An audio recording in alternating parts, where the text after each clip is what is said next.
दोस्तों, आज जानेंगे गन्ने की फसल में गौमूत्र के उपयोग के बारे में। अर्थात जो गाय का मूत्र होता है उसका उपयोग हम अपनी गन्ने की फसल में करके उसका जो प्रयोग है वो हम कर सकते हैं और उससे ज़्यादा उपज ले सकते हैं। उपज तो ज़्यादा मिलती ही है दोस्तों, इसके साथ साथ उसमें लागत भी कम आती है। तो आज इसी के बारे में जानेंगे।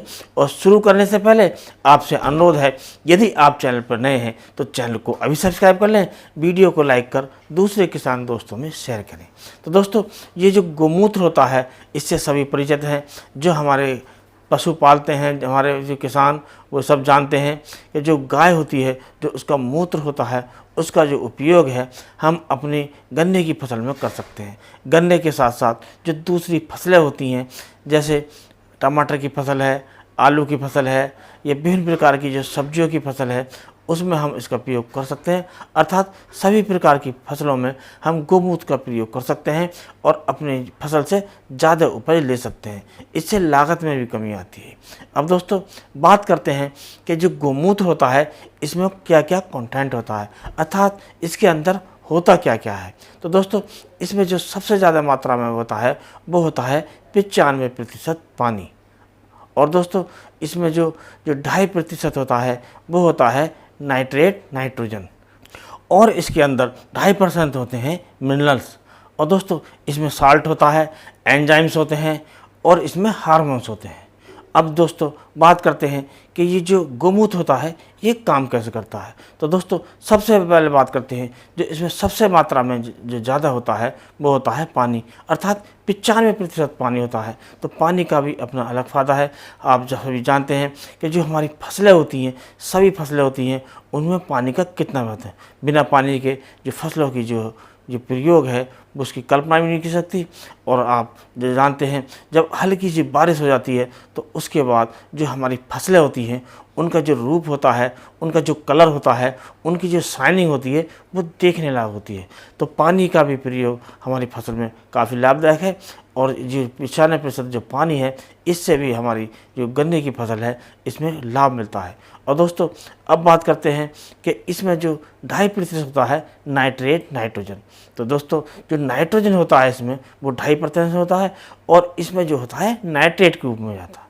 और नाइट्रेट के रूप में जो नाइट्रोजन होता है उसे हमारे पौधे जो जल्दी रहना शुरू करते हैं। जिस प्रकार हम कैल्शियम नाइट्रेट की जो नाइट्रोजन प्रयोग करते हैं तो उससे पौधे जल्दी रहना शुरू कर देते हैं। और उसके जो उल्टा जो हमारा जो यूरिया होता है, उसकी जो नाइट्रोजन होती है उसमें नाइट्रेट नहीं होता।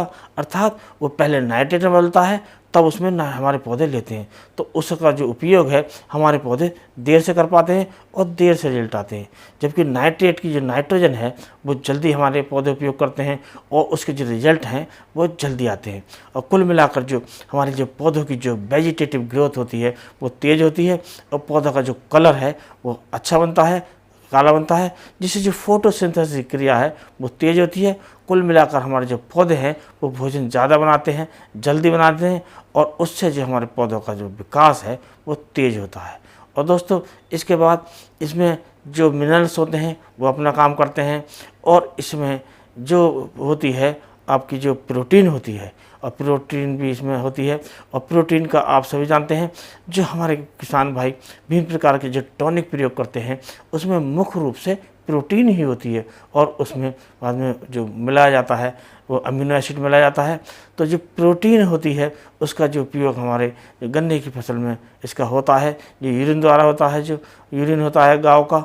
तो दोस्तों, जो गाय का जो यूरिन है, जो गौमूत्र है, उसका प्रयोग करने से हमारे पौधों को प्रोटीन मिलती है, जिससे जो हमारे पौधे हैं वो तेज़ विकास करते हैं। अर्थात वो एक टॉनिक का काम भी करता है। अब दोस्तों, इसके बाद बात करते हैं जो विभिन्न प्रकार के जो हार्मोन्स होते हैं और विभिन्न प्रकार के इसमें जो एंजाइम्स होते हैं वो भी अपना अलग काम करते हैं। जैसे जो हार्मोन्स होते हैं उनका पौधों का जो कार्य है उनका तेज़ी से बढ़ाना है, या जो विकास है, जो उसकी लंबाई है उसको नियंत्रित करना है। तो इस प्रकार जो हमारे पौधे का जो विकास होता है वो सर्वांगीण विकास होता है और संतुलित विकास होता है। तो कुल मिलाकर हम यदि इसका जो उपयोग है अपने गन्ने की फसल में करें या दूसरी फसलों में भी करें तो हमें ज़्यादा लाभ मिलता है। और कुल मिलाकर इसका उपयोग हम करते हैं तो इससे जो हमें फसल की जो पैदावार है वो ज़्यादा मिलती है। इसके साथ साथ क्वालिटी भी शानदार मिलती है। अब दोस्तों बात करते हैं इसके रेट की। तो दोस्तों सभी जानते हैं हमारे जो किसान भाई हैं अधिकतर वो गाय पालते हैं और गाय के द्वारा जो इसका जो गौमूत्र है वो हमें फ्री में ही मिल जाता है। तो कुल मिलाकर जो हमारी फसल है, जो गन्ने की जो फसल है या दूसरी फसलें हैं, उनमें यदि इसका प्रयोग करते हैं तो हमारे जो फसल की जो लागत होती है उसमें कमी आती है। कुल मिलाकर जो हमारा शुद्ध मुनाफा हमारी फसलों से होता है वो बढ़ जाता है और हमें ज़्यादा लाभ मिलता है। तो दोस्तों अब बात करते हैं कि जो इसका उपयोग है हम किस प्रकार करते हैं। तो दोस्तों इसका जो उपयोग है हम विभिन्न प्रकार के जो ऑर्गेनिक खाद होते हैं हमारे किसान भाई इससे तैयार करते हैं, जैसे जीवामृत तैयार करते हैं। अब बात करते हैं कि जो इसका जो स्प्रे है हम किस प्रकार कर सकते हैं, कितनी मात्रा में करते हैं। तो दोस्तों इसका जो स्प्रे है हम 200 ml प्रति एकड़ के हिसाब से 200 लीटर पानी में घोलकर हम इसका स्प्रे कर सकते हैं। यदि हमारी टंकी 15 लीटर की है तो हम 15 ml ले सकते हैं, 25 लीटर की है तो 25 ml ले सकते हैं और उसका उपयोग हम पर्णीय छिड़काव अर्थात जो पत्तियों पर जो छिड़काव है हम उसका कर सकते हैं और उससे ज़्यादा लाभ ले सकते हैं।